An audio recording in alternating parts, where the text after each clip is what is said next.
अमेरिकी short seller firm Hindenburg ने Adani group को लेकर एक बार फिर बम फोड़ा है। हिंडनबर्ग ने दावा किया है कि सेबी की चेयरपर्सन माधवी बुच और उनके पति की अडानी मनी साइफनिंग घोटाले में इस्तेमाल किए गए दोनों अस्पष्ट ऑफशोर फंडों में हिस्सेदारी थी।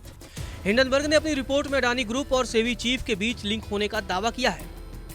हिंडनबर्ग ने अपनी रिपोर्ट में लिखा है, विसल ब्लोवर दस्तावेजों का हवाला देते हुए रिपोर्ट में दावा किया गया है कि माधवी बुच और उनके पति धवल बुच ने 5 जून 2015 को सिंगापुर में IPE प्लस फंड 1 के साथ अपना खाता खोला। IIFL के एक प्रिंसिपल द्वारा ट्रांसफर्ड फंड की घोषणा में कहा गया है कि निवेश का सोर्स सैलरी है और दंपत्ति की कुल निवेश $10 मिलियन आंका गया है। हिंडनबर्ग की रिपोर्ट में दावा किया गया है कि हमें अडानी ग्रुप पर सबूत पेश किए लगभग 18 महीने हो गए। हमारी रिपोर्ट में ऑफशोर में मुख्य रूप से मॉरिशस आधारित शेल कंपनियों के एक बड़े नेक्सस का खुलासा किया गया है।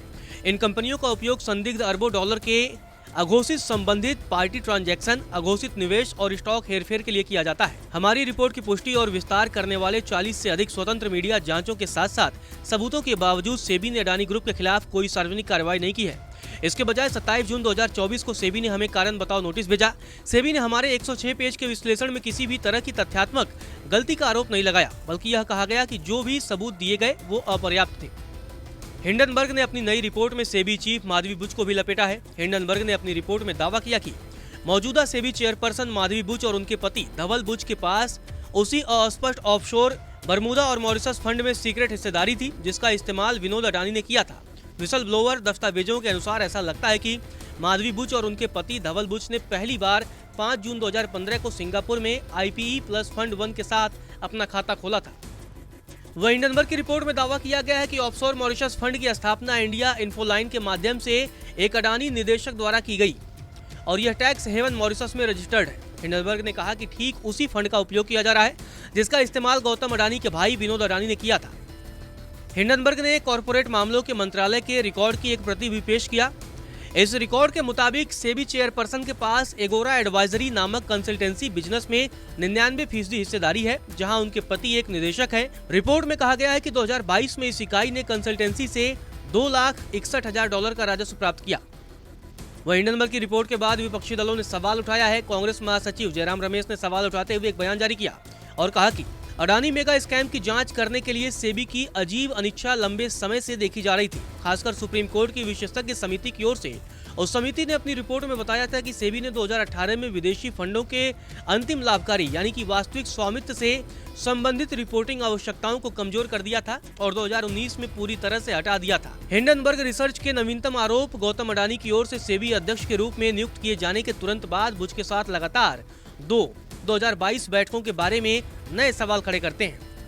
वही मामले पर शिवसेना UBT सांसद प्रियंका चतुर्वेदी ने कहा कि हमें अब पता चला कि आखिर हमारी चिट्ठियों पर कोई जवाब क्यों नहीं दिया गया और वह संज्ञान में क्यों नहीं ली गई।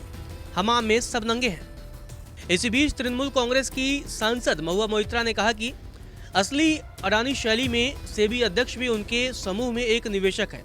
क्रोनी कैपिटलिज्म अपने चरम पर है। मोइत्रा ने यह भी मांग की कि केंद्रीय जांच ब्यूरो यानी CBI और ED कथित मनी लॉन्ड्रिंग की जांच भी करे। वह हिंडनबर्ग के आरोपों को सेबी चीफ माधवी बुच ने निराधार बताया है। सेबी चीफ ने कहा कि सेबी के कारण बताओ नोटिस के जवाब में हिंडनबर्ग ने चरित्र हनन का विकल्प चुना है। सेबी चीफ की तरफ से जारी बयान में कहा गया कि हिंडनबर्ग रिपोर्ट में लगाए गए आरोप आधारहीन हैं और इनमें किसी भी तरह की कोई सच्चाई नहीं है। हमारा जीवन और फाइनेंस खुली किताब की तरह है। हमें जो भी खुलासे करने की जरूरत थी वो सारी जानकारियां बीते सालों में सेबी को दी गई हैं। यह दुर्भाग्यपूर्ण है जिस हिंडनबर्ग रिसर्च के खिलाफ सेबी ने कारण बताओ नोटिस जारी किया, अब उसने उसी के जवाब में हमारे चरित्र हनन का प्रयास करने की कोशिश की है। आपको बता दें, जनवरी 2023 में हिंडनबर्ग रिसर्च ने अरबपति गौतम अडानी द्वारा नियंत्रित अडानी ग्रुप को टारगेट करते हुए एक चौंकाने वाली रिपोर्ट जारी की थी। इसके बाद अडानी ग्रुप के शेयरों में करीब $86 बिलियन की गिरावट आ गई थी। शेयर की कीमत में इस भारी गिरावट ने बाद में समूह के विदेश में सूचीबद्ध बॉन्ड में भारी बिक्री दर्ज की गई थी। साथ ही सेबी ने भी हिंडनबर्ग को नोटिस जारी किया था। नमस्कार, मैं हूं मानक गुप्ता। अगर आपको हमारा ये वीडियो पसंद आया हो तो इसे लाइक और शेयर जरूर करें और हाँ, हमें सब्सक्राइब और फॉलो करना ना भूलें ताकि आप देश और दुनिया की कोई खबर मिस ना करें। तो जुड़े रहिए हमारे साथ और देखते रहिए News 24।